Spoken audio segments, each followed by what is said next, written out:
Seja então bem-vindo a este espaço de comentário com assinatura, hoje também com o Paulo Catarro, como é habitual à terça-feira, dar as boas-vindas ao Paulo. Paulo, vamos então sem demoras partir para o nosso comentário com assinatura de hoje, com o primeiro tema, esta contestação do Benfica através de comunicado para o calendário do campeonato em Portugal, nomeadamente da Primeira Liga. O Benfica queixa-se no geral, mas diz que no que diz respeito à Primeira Liga há aqui coisas que têm que ser regulamentadas e alteradas rapidamente, até porque depois desta paragem há um calendário bastante ou demasiado preenchido no entender do Benfica. Ouvir também a tua opinião, como é lógico, mas também, lançando eu este tema, é que esta questão foi abordada com os clubes no início de temporada e agora há uma contestação enorme àquilo que é o calendário das nossas provas profissionais. Pois, realmente isto no futebol português é tudo extraordinário. E não deixa de ser curiosa esta reação agora do Benfica. Já tínhamos visto também alguma contestação por parte do Sporting Braga, inclusive a situação da Taça da Liga, e agora o Benfica surge a contestar este calendário que, diga-se desde já, realmente não lembra a ninguém. A forma como ele está planificada esta época não beneficia nem o espetáculo de futebol, nem a indústria e prejudica naturalmente também os clubes. Por isso, o primeiro ponto é desde logo salientar que realmente não lembra a ninguém ter um campeonato organizado desta forma, com paragens tão grandes como esta, de praticamente um mês. Vamos ter também uma paragem para que chamam pausa de inverno, o que não faz, quanto a mim,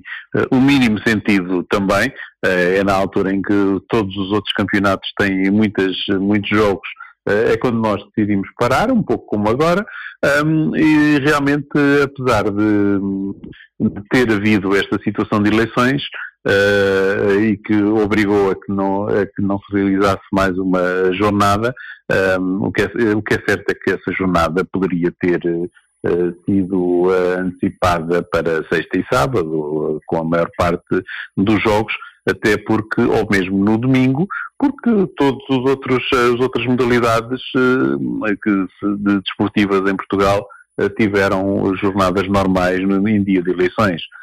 Eu acho que já é a altura de começarmos a tratar as pessoas como pessoas inteligentes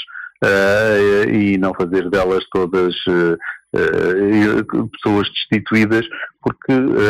votar e ver um jogo de futebol é perfeitamente compatível num domingo em que o direito de voto é possível de exercer desde as 8 da manhã até às 19 horas. Por isso não me parece uma razão plausível para que não se realizasse a jornada,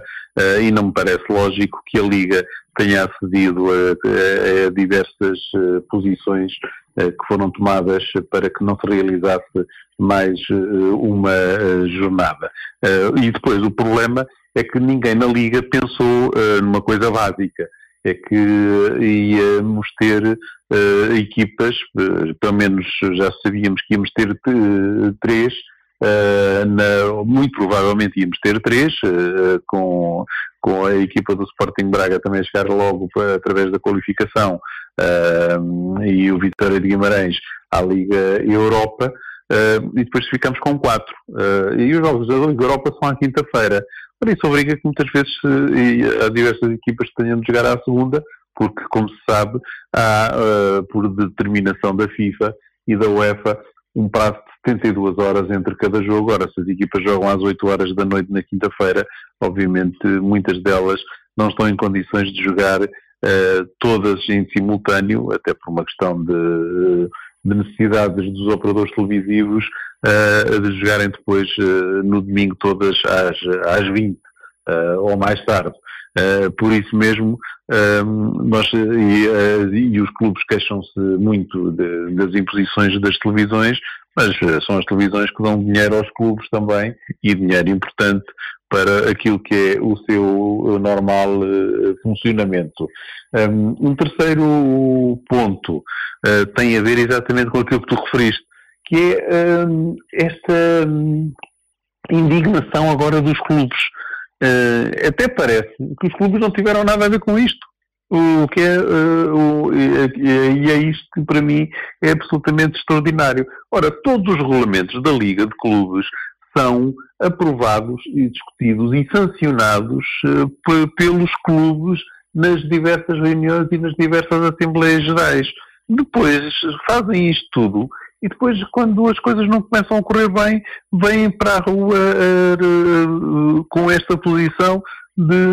achar que tudo está errado e que não se compreende como é que isto foi organizado. Parece que não tiveram a mínima contribuição. Não, todos os clubes contribuíram para isto, nem que seja por omissão, por votarem em branco ou por se absterem ou por permitirem que tudo isto acontecesse. Por isso,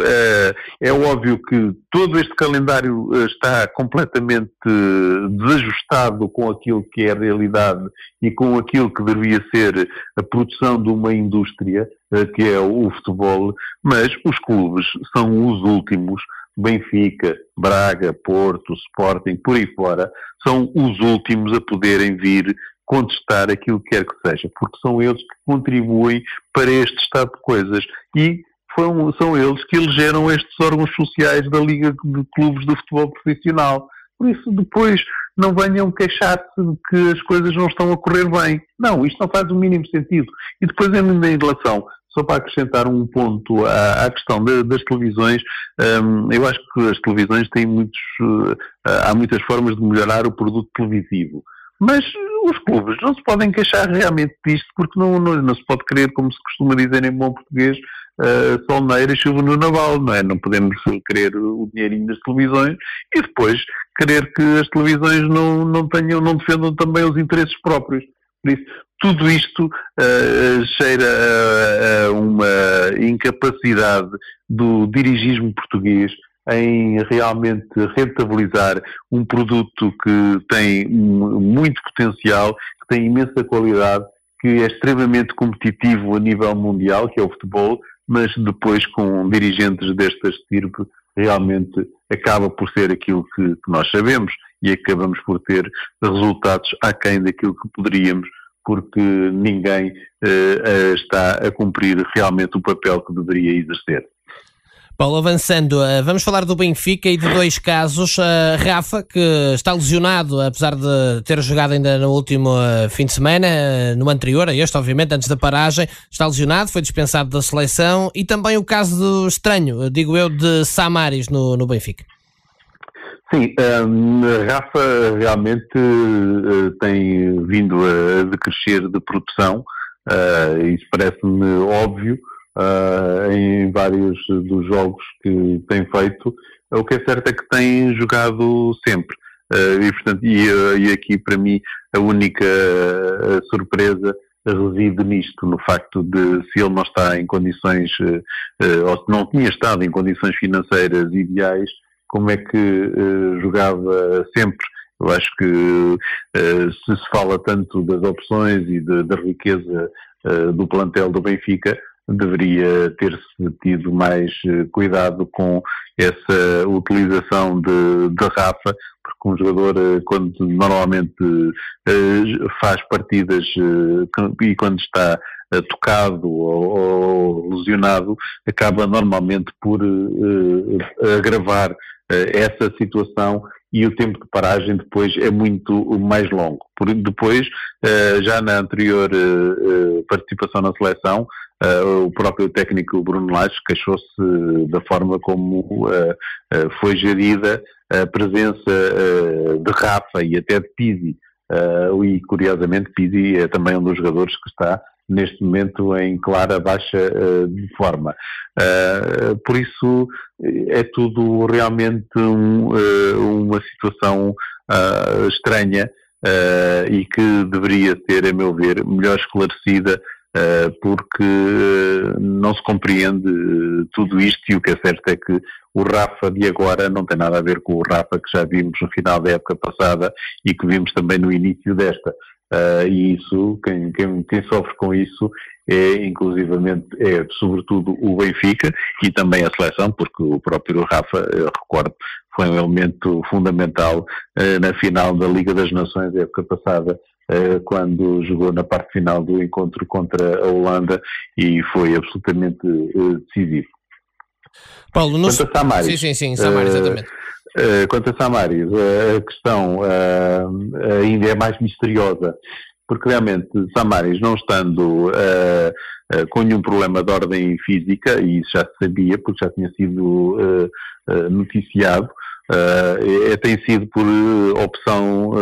técnica que Samaris não tem sido utilizado. Segundo eu sei, e já tinha dito isto inclusivamente no Fome de Bola, Samaris passou por uma situação com um problema pessoal complicado, que não interessa aqui referir e que diz respeito apenas ao foro íntimo do jogador e que o tem impedido de treinar nas melhores condições e por isso mesmo tem afetado o seu rendimento e a sua capacidade para dar o contributo para a equipa do Benfica. Isto até aqui tudo normal. O que não me parece normal é que não haja por parte da comunicação do Benfica, aliás o problema de comunicação é global, no futebol nacional também, um esclarecimento cabal referindo isso mesmo, que realmente Samaris teve um problema de ordem pessoal e que não pôde e não tem estado em condições de poder dar o seu contributo à equipa e por isso mesmo não tem entrado nas opções de Bruno Lage, porque com o Feiza nas condições que vemos a jogar, com o Florentino lesionado, se Samaris está em condições físicas e não é chamado, obviamente que isto é no mínimo misterioso, não é? E portanto acho que quer os benfiquistas, quer os desportistas em geral, deveriam ser minimamente esclarecidos sobre isto, porque em condições habituais Samaris deveria estar a jogar em vez de Feiza como titular da equipa do Benfica. Paulo, sobre o Sporting está na atualidade, as notícias de hoje dão conta que o Sporting vai cortar 100 milhões de euros no passivo. Pois, isto vem na sequência no outro dia da apresentação do relatório de contas, também da SAD, do clube. Há uma preocupação grande da direção de Frederico Varandas em pôr as contas em ordem, o que é obviamente salutar. O problema é se Frederico Varandas tem tempo para fazer toda esta reestruturação da ordem financeira com os resultados não corresponderem aos anseios dos adeptos. Porque o Sporting está numa situação muito complicada em termos de resultados da sua equipa principal de futebol e a paciência dos adeptos começa a ser cada vez menor. Eu compreendo e isto é muito importante para o Sporting, que os resultados sejam financeiros, sejam bem estruturados, sejam bem pensados, mas a realidade é que os sócios e adeptos do Sporting cada vez estão com menos vontade de encarar positivamente estas notícias, já que a equipa de futebol aparece muito longe daquilo que são estes sucessos de ordem financeira. E os clubes vivem sobretudo daquilo que são os resultados de ordem desportiva. Então pode estar tudo a ser muito bem gerido se a equipa continuar a ter resultados tão cinzentos como aqueles que o Sporting tem feito no início da época, o passivo pode reduzir muito, que eu acho que a contestação à direção de Frederico Varandas, que agora é bom que se diga, é ainda de uma parte que é claramente minoritária dos associados do Sporting, acabará por engrossar e será muito complicado que as coisas prossigam no seu rumo normal e não será de admirar que haja nova convulsão diretiva no Sporting e que as coisas tenham de ser resolvidas em Assembleias Gerais e mesmo em eleições. Por isso, esta é uma boa notícia para o Sporting. Resta saber se Frederico Varandas vai ter tempo para que este trabalho de reestruturação financeira que tem vindo a ser efetuado possa ser concluído e possa dar os seus frutos daqui a algum tempo. Paulo, falando agora do Futebol Clube do Porto, também neste comentário com a assinatura do Paulo Catarro, foi um caso no início de temporada, parecia ter deixado de ser, mas volta a ser ou nunca deixou de o ser. Falo do caso Danilo no Futebol Clube do Porto, que está obviamente também na ordem do dia, até já se fala que Danilo poderá ser um dos jogadores que vai sair do plantel em janeiro. Pois, realmente eu acho que a frase que tu utilizaste, que se calhar nunca deixou de ser, não é propriamente um caso, mas eu acho que esta relação entre Danilo e a estrutura do Futebol Clube do Porto, e sobretudo com o técnico Sérgio Conceição, tem sido sempre tensa desde o início da época. Como se sabe, Danilo foi expulso do estágio de pré-época feito no Algarve, em Lagos, numa situação que nunca chegou a ser bem esclarecida, mas que resultou de uma altercação verbal entre o atual capitão do Futebol Clube do Porto e o técnico Sérgio Conceição, que depois foi resolvido a nível interno. Os dois não quiseram falar mais sobre o assunto, que estaria encerrado, e voltou agora a ter um primeiro assomo de que as coisas não estariam totalmente bem quando foi o jogo do Futebol Clube do Porto em Vila do Conde, onde no final do jogo Sérgio Conceição teve uma conversa visível para todos ainda no relvado com o seu capitão, porque referindo-se aí a aspectos do jogo, mas eu creio que a questão essencial centra-se agora naquilo que aconteceu no estádio do Feyenoord, em Roterdão, sobretudo com a divulgação de imagens feitas através de telemóvel, tiradas da bancada, em que acompanha Danilo no lance que deu origem ao segundo golo. E aquela atitude de Danilo realmente é, para não a qualificar de outra forma, mas é pelo menos estranha, muito estranha. Danilo, o Futebol do Porto, perde a bola ainda no meio-campo do Feyenoord. A bola passa ali a uns 2 metros de Danilo e a reação de Danilo é de uma passividade total, completamente diferente daquela que normalmente vemos num jogador como ele. E depois a câmara acompanha sempre Danilo, que se dirige num ritmo de corrida de aquecimento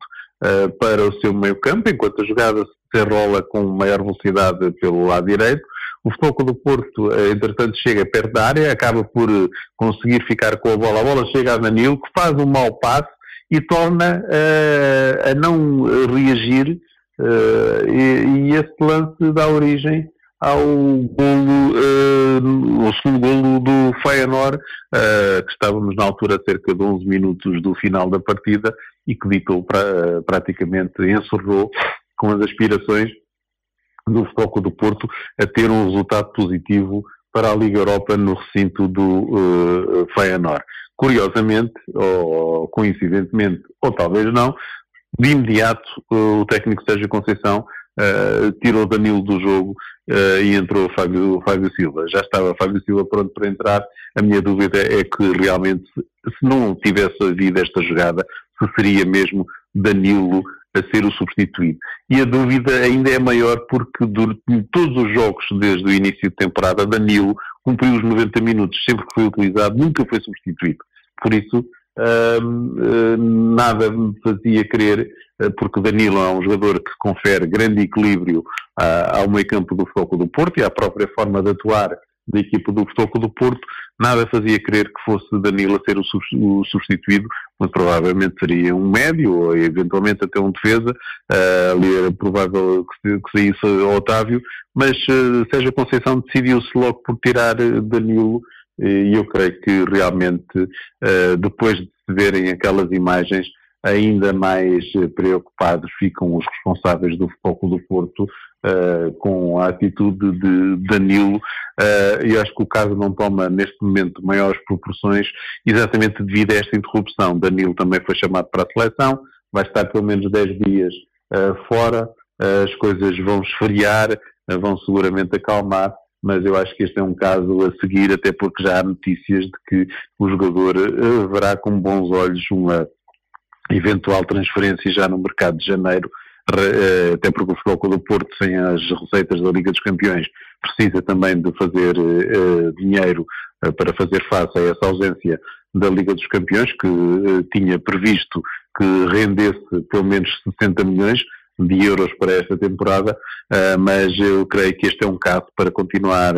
a acompanhar, que nada disto parece normal, e este ambiente de tensão entre Danilo e Sérgio Conceição, que já tinha levado Danilo logo no início da época a pretender ser transferido, vou falar-se inclusivamente na possibilidade de ir para o Mónaco, ainda não se dissipou, e creio até que depois disto vai ainda ficar mais intenso, e este é um caso complicado para o Futebol Clube do Porto gerir, porque além de Danilo ser um jogador muito importante, é o capitão, e por isso está aqui um problema bem complicado. Paulo, temos pouco mais que 2 minutos para falar de José Mourinho, do seu futuro. Continua a ser falado para muitos lados, um treinador destes quando está livre é normal, agora fala-se do AC Milan. Sim, mas o próprio José Mourinho já disse em termos públicos que o seu futuro, inclusivamente a órgãos de comunicação de Itália, que o seu futuro não deverá passar por Itália. José Mourinho está à espera de um projeto que o seduza verdadeiramente. Já teve ofertas de muitos lados, inclusivamente de Itália, de outros clubes, da China, onde iria ganhar uma verdadeira fortuna, de França. Portanto, eu creio que José Mourinho está à espera de um projeto realmente que seja motivador e que o leve para outro patamar. E não há muitos clubes capazes de oferecer isso neste momento. Obviamente que falou-se muito já há cerca de 2-3 semanas da situação do Real Madrid, sobretudo porque o Real Madrid começou muito mal a época ao nível da Liga dos Campeões, que é um dos objetivos, talvez o objetivo prioritário da equipa de Madrid, mas o que é certo é que o Madrid parece estar a recuperar, está na frente do campeonato espanhol, e vamos ver aquilo que vai fazer agora na terceira e quarta jornadas da Liga dos Campeões, que eu creio que isso é que será decisivo para a continuidade ou não do técnico Zidane, e aí sim poderia abrir-se um projeto que vai de acordo com os interesses de José Mourinho, porque José Mourinho também está nesta fase da carreira com a possibilidade de poder querer determinados projetos já de outro nível e não ter que se sujeitar a aceitar qualquer